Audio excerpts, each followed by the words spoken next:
บ่ได้เห็นหุงปานใดบ่หุ่นโอ้เห็นหุ่นบ่เห็นหุงโอ้ยลูกหลานบ่มียาเด้เอามาเทื่อหน้าเฮาสิสอกยาเคยไปปัวอยู่หงมออยู่เมืองอยู่บ่ยังเคยแหละโอ้แต่ว่าบ่ดีเทื่อ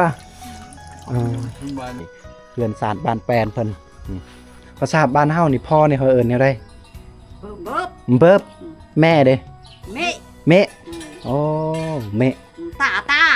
เป็นยังก็อันตาเป็นยังตาบ่มีขะดองมีอยู่มีตอนนี้คือที่นี่กับที่แป้งถ้าได้ก็บ่เก่งดอกฮอดบ่10ล้านเฮาเป็นภาษาอาหรักบ่ภาษาเฮาแม่นบ่โอ้กินข้าวเอิ้นแนวใดภาษาอาหรักจองปายสบายดีทุกคนสบายดีพ่อแม่พี่น้องเอายินดีต้อนรับพ่อแม่พี่น้องอยู่ภายในและต่างประเทศยินดีต้อนรับเด้อเข้าสู่2คมชนเผ่ากะโดในมื้อนี้คมอยู่ที่ชนบทเมืองละมามแขวงเซกองในหมู่บ้านแห่งนี้เป็นหมู่บ้านวังปะอ้อเนาะนี่เดี๋ยวเฮาย่างกลับคืนเพราะว่าเมื่อกี้ทีมงานเฮาขี่รถไปไกลหน่อยนึงแล้วก็จอดอยู่หาดตัวนี้ก็จะเป็นหาดสะดวกซื้อได้ก็จะมีเครื่องคองเพิ่นขายแล้วก็จะมีน้ำดื่มน้ำเย็นจังซี่ล่ะเดี๋ยวคมต้องกลับคืนทุกคนเนาะโอ้โหบ้านเพิ่นก็มีหมู่บ้านหรือว่าเฮือนไม่แปลนแล้วก็แบบเฮือนก็แน่บ้านเพิ่นก็มีโรงเรียนได้นี่ทางนี้เด็กๆอยู่บ้านเพิ่นนี่ก็ได้เข้าโรงเรียนหมดทุกคนเนาะก็สิมีเครื่องเล่นเด็กอย่างต่างๆของเล่นเด็กน้อยนี่นี่คือโรงเรียนวังปะอ้อได้แม่นบ่โอ้บ่แม่นวังบ้านปะอ้อเมืองละมามแขวงเซกองมื้อนี้ก็ได้มีโอกาสมาลินเขาก็ได้ย่างหน่อยนึงทุกคนเนาะอดรอในนึงเบิ่งวิถีชีวิตบ้านเพิ่นขมย่างไปก็สินี่หมู่บ้านเพิ่นเลยนี่โรงเรียนนี่มีโรงเรียนหลังใหม่ๆแล้วก็สิมีหลังเก่านะแต่ว่าเพิ่นก็น่าจะบ่ใช้ได้หลังนี่หลังใหม่โรงเรียนงามๆทุกคนบ้านเพิ่นก็ติดกับทางดำเลยถ้าผู้ใดไปเมืองดักจึงใกล้จากแต่นี้ไปหาเมืองละมามกะรถใหญ่แต่นี้ไปหาเมืองละมามกับประมาณ20 ลักบ่น่าจะทุกคนประมาณ20 ลักไปหาเมืองละมามไปทางนี้แต่นี้ไปหาเมืองดักจึงกะโอ้คมจื้อจำบ่ได้เด้อว่าประมาณจักกิโลจักหลักไปฮอดเมืองดักจึงไปทางพูนเลยโอ้วิวทิวทัศน์นี่ภูผางามๆเนาะยังอุดมสมบูรณ์นี่แหละประเทศลาวเฮาความอุดมสมบูรณ์อย่างเข้าไปลินไปสัมผัสบรรยากาศวิถีชีวิตหมู่บ้านวังคมมักติดคำว่าวังหมู่บ้านปะอ้อนะหมู่บ้านปะอ้อนี่ก็เป็นหมู่บ้านหนึ่งที่มีติบเข่าลายได้เพิ่นขายได้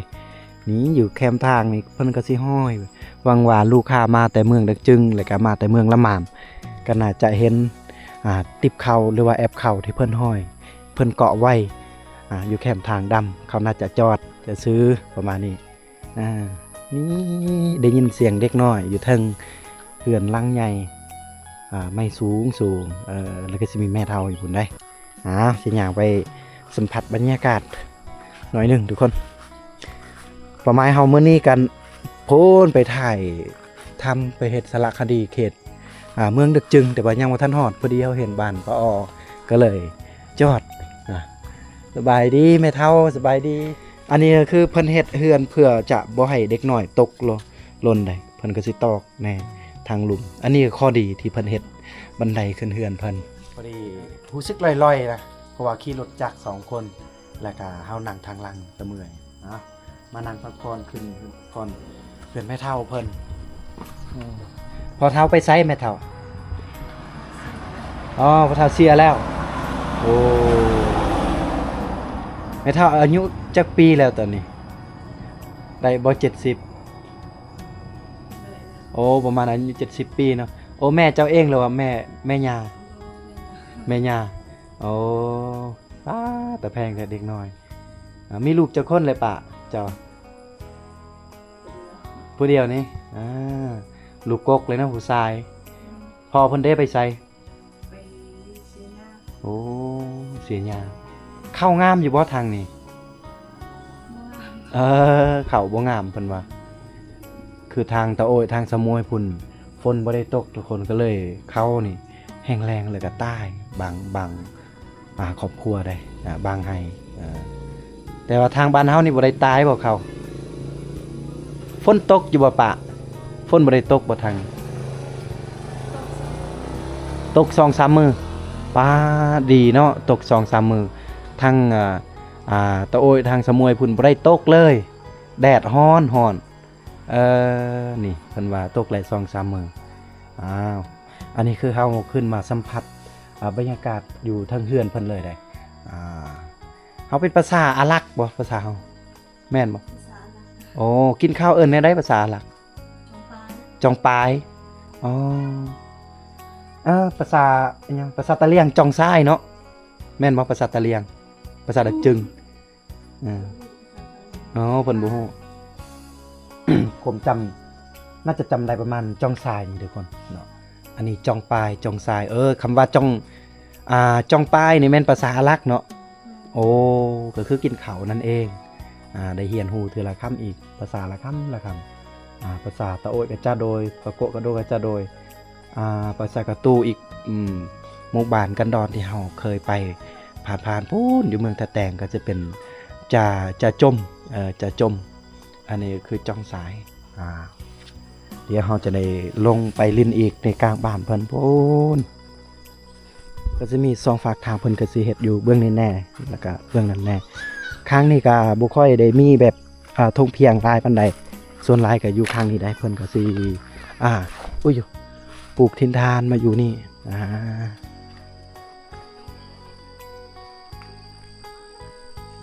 ก็ข้อดีที่เพิ่นอยู่กับทางดำนี่ก็อีกแบบหนึงเลยเนาะมีไฟฟ้าก็เจ้าดึงง่ายแล้วก็มีสัญญาณแต่ว่าจะเป็นเครือข่ายหลัก2ได้หรือว่า ETL นั่นเองคมไซแบบเครือข่าย Unitel นี่บ่มีเลยมิดจิลีเลยโอ้ทางนี้ก่อไฟสิเฮ็ดหยังเด้เฮ็ดกินบ่ คือว่าเห็นจุไฟอยู่นี่เฮ็ดกินอยู่กองตารางเฮือนเลยบ่โอ้ยพอดีน้องเพิ่นบักหลายๆโตญาติหน่อยหนึงได้ทุกคนเอาแขกคนมาเฮามาดีละมาเจ้าบ่นี่เอามาม่านบ่ตัวนี้ถ้าเข้าป่านี่ได้ซัดเลยบ่มาตัวนี้บ่จักบ่เคยเอาไปโลป่าบ่โอ้นี่แหละน้องมาเพิ่นโอ้ยเมื่อกี้ตกใจทุกคนเลยเนาะบ่ติดอกคนแปลกหน้าหรือว่าคนมาแต่บ้านไกลเมืองอื่นเพิ่นก็สิเฮาเนาะเฮาแขกคนจังซี่ล่ะดีซื้อในใดเกาะมามีโอ้มามีหยุดมามีนี่ถ้าเฮาจะเอิ้นชื่อเพิ่นก็สิหยุดเลยได้นี่โอ้เพิ่นหาก็แต่งงานใหม่ๆประมาณเดือนหนึงบ่แต่งงานกันอยู่บ้านเองบ่หรือว่าบ้านอื่นเจ้าบ้านอื่นบ้านนี้เลยโอ้ค่าดองหลายเท่าใดแหละเพิ่นให้แต่งเองเลยบ่มีค่าดองมีอยู่มีสามีซื้อที่นี่กับที่แป้งถ้าได้เกาะฮอดบ่10 ล้านมามี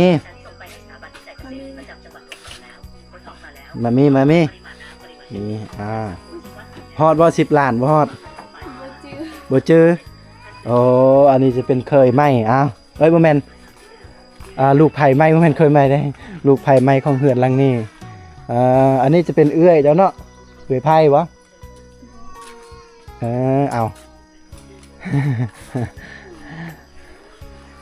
พอดีเพิ่นกำลังสร้างครอบครัวใหม่ๆทุกคนเลยเนาะโอ้เดินหญ้าเพิ่นเนาะสุดยอดหญ้านี่เขียวงามสุดยอดเลยพอดีเหมาะเฮาแนมเบิ่งจากตัวหน้าบ้านเพิ่นก็ธรรมชาติที่งามเขียวเลยพอดีห้างก็ตก2-3มื้อเพิ่นว่าอยู่บ้านเพิ่นนี่พอดีได้ฟิลได้บรรยากาศงามๆเลยได้แล้วก็บ้านเพิ่นที่เฮาสังเกตทุกคนก็สิมีมากม่วงแล้วก็มะขามแสดงว่าเพิ่นก็มักปลูกต้นไม้ที่กินหมากได้สบายดีพ่อสบายดีสวีดายสบายดีโอ้สารแห่พุงแห่บ่แม่นสารแห่พุงแห่บ่อนใดมันขาดเนาะไปเพสร้างไม้ปาถูกสบายดีบ่โดยนี่แข็งแห้งเนาะเป็นได้เลยลูกลานซักเขาให้เขาหน้าเป็นที่เรียบร้อยบ่พอซักแล้วยังบ่ทันแล้วดิยังบ่ทันแล้วบ่โอ้คือว่าห้ากระซักมันวิทย์ยามเลยติตอนนี้ยังบ่ทันวิทย์ติแต่ทางนี้โอ้ยังบ่ทันวิทย์โอ้ทางนี้นี่เดือน8ก็ใช้ได้โอ้เดือน8ก็ซักได้เอาซักเดือน8เดือนได้สิเก็บเกี่ยวเดือน11 12อ๋อ11 12คันเพิ่นบ่ไว้เฮาฮู้อันฮอดเดือน2แล้วโอ้ฮอดเดือน2ป้ามันกว้างเฮ็ดให้เนาะทางบอนอื่นนี่เดือน2นี่ก็เจ้าหาดอกคอกดอกแคมพุ่นล่ะหาแนวอื่นเดือน3ที่หาเดือน3บ่ทางชนบทเขตตะโอยเขตสมวยนี่ก็เจ้าหาช่วงเดือน1เดือน2แม่นบ่แม่นปุงแห่แสดงว่าบ้านเฮาก็พอได้มีปลาเนาะโอ้ยตึกได้2-3ตัวให้ลูกให้หลานก็พอได้กินพอได้แจ่วได้ปิ้งป่นนี่เฮาสังเกตจากหน้าแห่ของเพิ่นนี่น้อยๆทุกคนเลยตาลูกอยู่ได้ลูกโอ้อยู่สารวันเจ้าน้อยๆเนาะซ้ำว่าปลาซ้ำโปรตีนเนาะซ้ำนิ้วมือ2นิ้วนี่นี่คือวิถีชีวิตอยู่อยู่บ้านป้าอบ้านป้าอนี่ประมาณจะครอบครัวบ่พอหูอยู่บ่หลายเนาะแล้วครอบครัวหลายแล้วราคาเฮือนราคาคือ40หลังคาถ้าเป็นครอบครัวนี่จนฮอด50แล้วเดี๋ยวนี้โอ้50เจ้าอันนี้คือบางหลังคาเฮือนก็ประมาณ2ครอบครัวอยู่นํกัน2ครอบครัว4ครอบครัวก็อยู่นํกันเลยนี่4ครอบครัวอยู่เทิงนี่4ครอบครัวยังบ่ทันได้ลงเนาะยังบ่ทันลงนี่ยังบ่มีเฮือนบ่มีแห้ยังหาเงินหาคำก่อนได้แล้วก็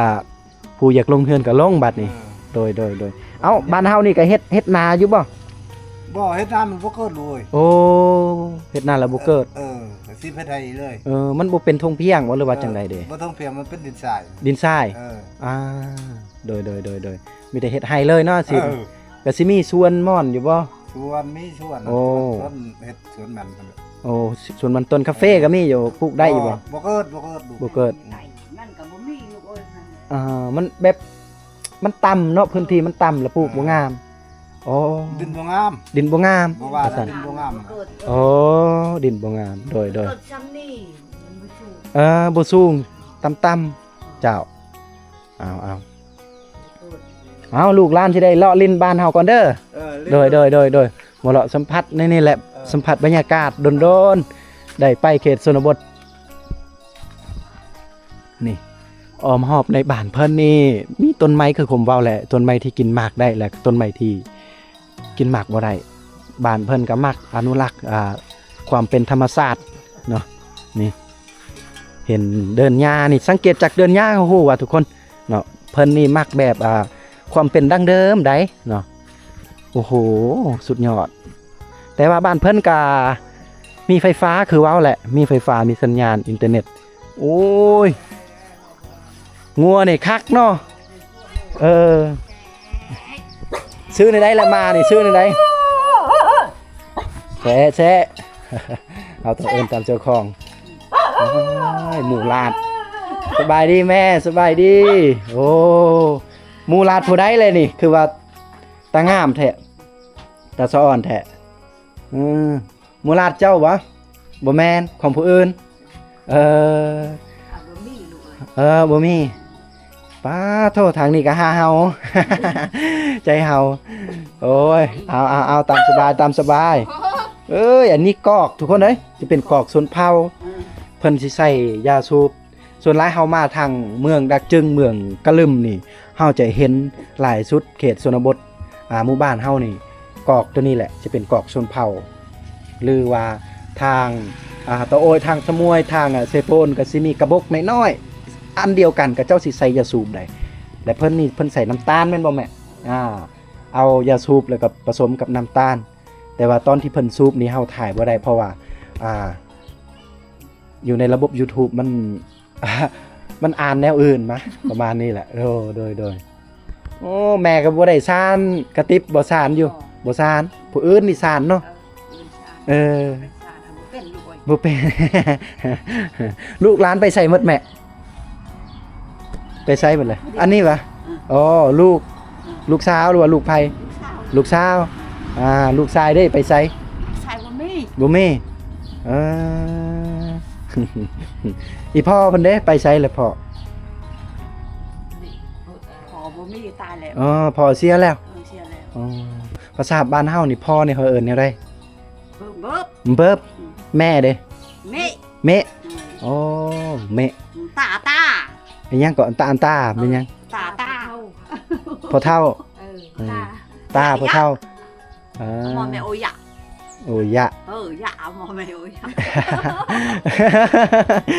ยะไปว่าย่าหรือว่าแม่เฒ่านั่นเองเนาะโอ้ตาแบบพ่อเฒ่าโอ้ยะประมาณจักปีเลยยะเจ้าจักปีเลยได้บ่70บ่ฮู้เนาะจำบ่ได้เอาสุขดีเด้อแม่เด้อเอาสุขดีลูกหลานในเลาะเล่นเบิ่งหมู่บ้านเฮาก่อนโอ้ยครอบครัวเพิ่นนี่แหละระวังได้ละตกได้เก็บมักสีดาบ่โอ้ยเด็กน้อยตอนเฮายังน้อยๆตะกี้ก็แนวนี้ได้ทุกคนขึ้นมักสีดาถ้าเห็นบอนใดมักสีดานี่เสร็จโลดนี่โอ้ความมันสูงเพิ่นขึ้นเป็นเซยพุ่นโอ้อยู่เทิงพุ่นน่ะเจ็บแลบอยู่เทิงพุ่น ทำอิดไอขึ้นว่ากระหอกไอขึ้นว่าโอ้ยกระหอกเลยว่าลิงขึ้นเก็บหมากสีดานี่ตัวมันสุกเบื้องนี่เจ้าขึ้นบ่ได้ละมันสิตกได้เอาดีทางนี้ก็จะเป็นมะขามเด็กน้อยนี่วะลูกกำพร้าพ่อยังแต่พ่อแม่เพิ่นบ่มีเสียแล้ว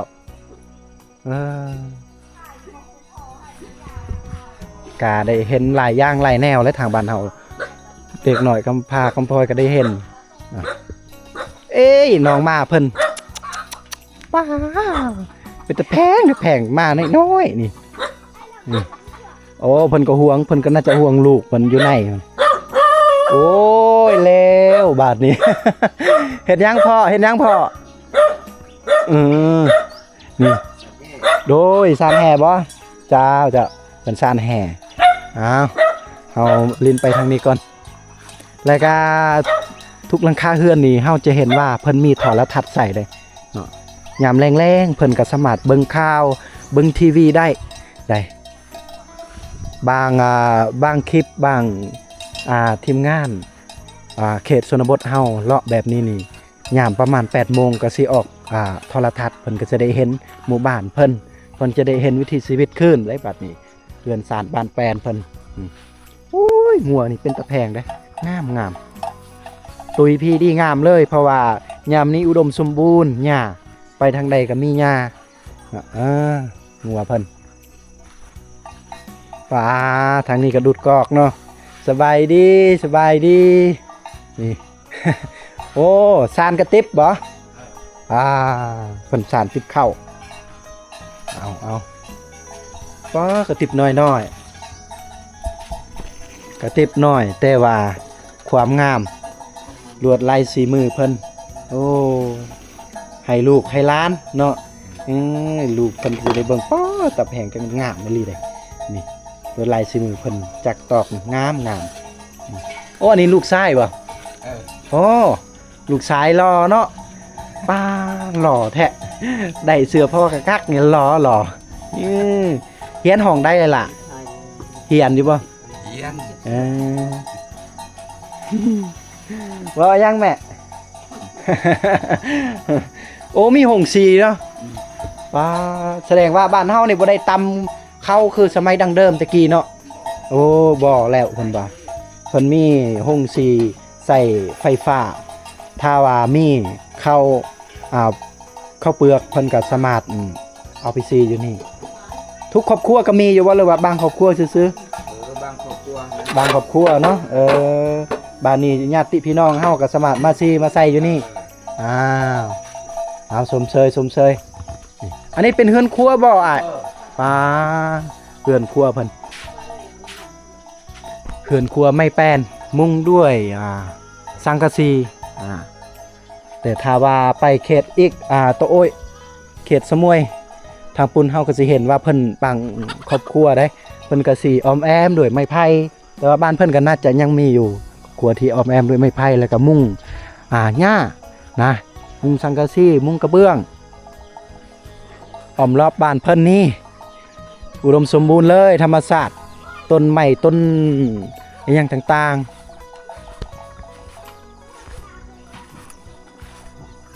สบายดีพ่อสบายดีลืมเลยภาษาอารักเฮานี่ลืมเลยพ่อนี่แนวใดบ่ได้ลืมเลย โอ้นึ่งข้าวบ่ล่ะโถเพิ่นกำลังนึ่งข้าวอันนี้ลูกสาววะโอ้เอาเบิ่งได้บ่พ่อเบิ่งเฮาสิขึ้นเบิ่งป้ากำลังนึ่งข้าวจังแม่นดุแท้ล่ะเอ้าทางพุ่นก็สุกแล้วทางนี้กำลังนึ่งกินตอนช่วยหรือว่ากินตอนเช้าบ่ตอนช่วยนี้ตอนเช้ากินเรียบร้อยแล้วโอ้นี่อ้าวอ๋อเจ็บตาบ่ได้เห็นหุงปานใดโอ้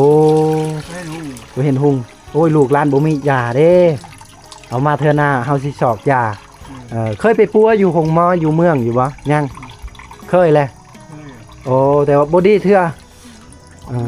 บ้านไอ้ถ้วย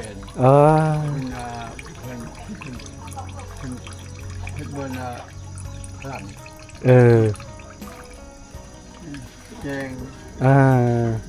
มีโครงการผู้ที่เป็นปัวตาเนาะเพิ่นควาดอีหยังก็วิธีของเพิ่นนั่นแหละก็สิแจ้งเอานี่อันนี้พักไอ้หยังตัวนี้เพาะบ่ครับปลูกนี่รอปลูกลิ้นโอ้ปลูกลิ้นคือว่าพักเอากินได้บ่แม่นเนาะบ่แม่นผักปลูกลิ้นงามเลยทุกคนหญ้าตัวนี้สัมพอเฮาเห็นเนี่ยบางหลังคาเรือนอยู่หน้าบ้านเพิ่นมีตัวนี้เฮาคิดว่าจะเป็นผักที่เพิ่นสามารถเฮ็ดจอกเฮ็ดแก้วกินได้พอดีหวดนึงก็สุกเนาะทางนั้นเนาะ ยังอีกหวดที่2เพิ่นกำลังนึ่งพอเฒ่าเพิ่นกำลังจักตอก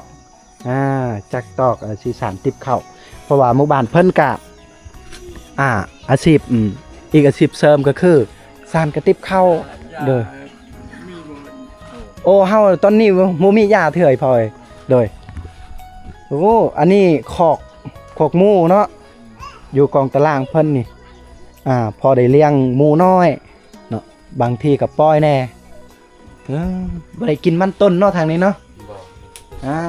เม็ดข้าวข้าวเหนียวจะเป็นเม็ดข้าวใหญ่ๆข้าวให้เนาะถ้าว่าข้าวหน้าก็สิมีอีกเม็ดน้อยๆอันนี้ลูกสาวอ่ะลูกกกเลยบ่จังแม่นดุแท้ล่ะยังเฮียนอยู่บ่ล่ะเฮียนอยู่บ่จบแล้วแต่บ่แม่นจบอันนั้นเลยจบป .5 เฮียนแต่ป .5 บ่มีเงินสิเฮียนต่อนี่โอ้ย เป็นตะแพงแทะหูคว่ำได้จักปีเลยลูกกกนี่จักปีแหละ12 ปีป้า12 ปีแต่บ่ฮู้เวียกฮู้งานเพิ่นมีน้องจักคนแหละ2 คนสายหนึ่งแม่เพิ่นเด้ไปใส่เอานี่โดยโอ้ยามนี้ยามพักผ่อนบ่ได้ไปให้อ๋อแล้วคุณยังครอบครัวอ้ายแล้วเนาะแล้วแต่วันที่16เดือน6วันที่18เดือน6วันที่18เดือน6 2 อาทิตย์ที่ผ่านมา3 อาทิตย์ผ่านมาเพิ่นปลูกเป็นที่เรียบร้อยยังแต่เราทาเสียหญ้าเนาะบัดนี้เนาะป้ออันนี้คือเตาไฟเพิ่นกำลังนี่ปวดเข่าน้อยๆไปตะแพงได้โอ้ยวิถีชีวิตยามแรงๆบ่แม่นแรงตอนเที่ยงโอ้ยส่วนหลายเฮามักเลาะตอนแรงก็เลยติดปากเลยไปแรงๆโอ้แล้วบาดนี้โอ้อยู่นี่อยู่จักคนอยู่ในนี่โอ้พ่อเฒ่าโอ้ตัวนี้จะเป็นเฮือนครัวซื่อๆโดเฮือนใหญ่เฮือนรับแขกคนก็อยู่นี่เนาะอยู่ข้างๆอ๋อเฮือนใหญ่เติบได้เฮือนเพิ่นสบายดี กำลังจับแอปเข่าอยู่เอาได้ยังละกินข้าวได้ยังละจงชายบ่มีนี่เอาโอ้ตัวนี้ก็เพิ่นซ่านยังบ่ได้หน่อยๆนี่เอาไว้ลูกไก่ตะแพงแทะเพิ่นซ่านนี่เอาไว้ลูกไก่ลูกนกพุ่นแหละเนาะ เด็กน้อยมักเลี้ยงนกเด็กเขตชนบทเฮาเอาฟืนไฟรั่วโดนฟืนเพิ่นก็เก็บอย่าคายคือทางโตยทางสมวยทางเซโปนทางหุ่นเมืองนองพุ่นทุกคนอย่าคายคือกันเลยเอาแต่ว่าตัวนี้ก็จะเป็นชนบทที่อยู่เมืองดักบ่แม่นดักจึงเมืองละมามยังบ่ทันฮอดดักจึงเนาะลุงเนาะ ยังนี่ก็ลูกลุงเพิ่นเอาโอ้จะเป็นพี่น้องกันเลยบ่โอ้เอา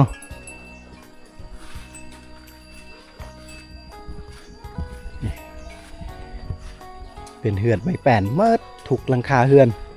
กายังกะสิเห็นน้อยอยู่เฮือนสิเป็นเฮือนก่อได้ส่วนลายก็สิเป็นแต่ว่าเฮือนไม้แป้นเฮือนดังเดิมเฮือนแบบบูฮานเลยเก่าแก่บูฮานจะเป็นเอกลักษณ์ของชนเผ่าอาหรักก็ว่าได้ทุกคนเนาะจะเป็นเฮือนซานบ้านแป้นเพิ่นนี่เนาะนี่ประมาณนี้ก็จะเป็นมุมกว้างๆเลยเนาะเราจะได้เห็นหลายคนก็อยากฮู้เนาะอยากถามว่าบ้านเพิ่นนี่ก็เจ้ามีวัดวาอารามบ่บ้านเพิ่นบ่ได้มีวัดวาอารามเลยทุกคนก็เจ้านับถือฮีดคองประเพณีอันดีงามตั้งแต่ปู่ย่าตายายสมัยแต่กี่ได้นะ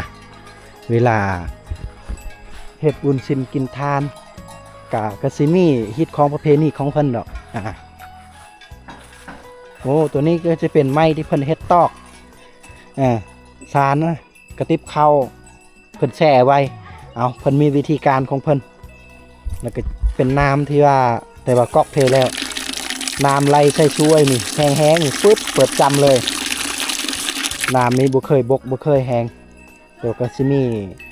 มันไหลมาตลอดถ้าว่าเฮาเปิดก๊อกคือว่าบ้านเพิ่นก็บ่ได้หมายความว่าแห้งแล้งเด้เฮาสังเกตเห็นได้น่าจากเดินบ้านของเพิ่นเลาะไปเลาะมาอยู่เนาะก็คือนี้เขียวงามๆเลยนะถ้าว่าแห้งแล้งนี่เฮาไปเขตชนบทเขตทางผู้นี่หญ้าแบบนี้แทบจะบ่เห็นได้ตายหมดเลย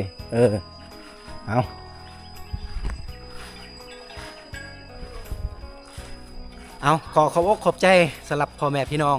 หลายๆที่ได้เข้ามารับชมมาเบิ่งวิถีชีวิตแบบดั้งเดิมของชนบทลาวเฮาอยู่ที่บ้านป้าอ้อเมืองละมามแขวงเซกองในหมู่บ้านแห่งนี้มีอยู่ประมาณ40 กว่าหลังคาเรือนแต่ว่าทับเป็นครอบครัวประมาณ50 กว่าครอบครัวและก็หมู่บ้านเพิ่นจะเป็นอาชีพหลักของกระเจ้าแม่นเฮ็ดสวนและก็เฮ็ดให้เป็นหลักเลยอ้อมรอบหมู่บ้านเพิ่นหมู่บ้านแห่งนี้ก็สิมีธรรมชาติที่อุดมสมบูรณ์ เนาะงามๆแบบนี่เพิ่นจะเก็บหากซ่าแหล่งธรรมชาติที่สวยงามเนาะนี่เขียวๆเลยจะเป็นหมู่บ้านหนึงที่เพิ่นสร้างกระติบเขาหลายเด้เนาะนี่อยู่หน้าบ้านเพิ่นเนาะหวังว่าลูกค้ามาแต่เมืองละมามมาแต่เมืองดักจึงกับพานนี่ก็จะได้เห็นกระติบเขาก็จะได้ซื้อกระติบเขาก็ถึกเลยได้เพิ่นขายเอาประมาณนี้ได้หมู่บ้านเพิ่นนี่ทั้งหมดทั้งมวลนี่จะเป็นภาษาอาหรักนั่นเองนี่แหละเฮือนสารบ้านแปนชนเผ่าหรือว่าชนบทบ้านอาหรักแห่งนี้บ้านปะอ้อชนเผ่าอาหรักแห่งนี้ก็สิเป็นเฮือนไม้แป้นได้เนาะเอกลักษณ์ของชนเผ่าเพิ่นเลยกินข้าวแปลว่าจ้องสายนั่นเองเอาทุกคนสำหรับคลิปนี้ก็ขอสิ้นสุดเพียงเท่านี้เด้อเฮายังมีหมู่บ้านที่จะไปนะเขตชนบทเขายังมีหลายบ้านแล้วก็หลายภาษาที่แตกต่างกันจากภาษาบ้านเพิ่นฝากทุกคนติดตามส่องคมเผากระโดเพื่อเป็นกำลังใจแล้วก็กดกระดิ่งแจ้งเตือนถ้าคลิปนี้มีประโยชน์ก็สามารถคอมเมนต์ติชมกันได้ทุกคนผมบ่ได้ว่าหยังนะขอบอกขอบใจทุกคนที่ได้เข้ามารับชมตลอดบ๊ายบายทุกคน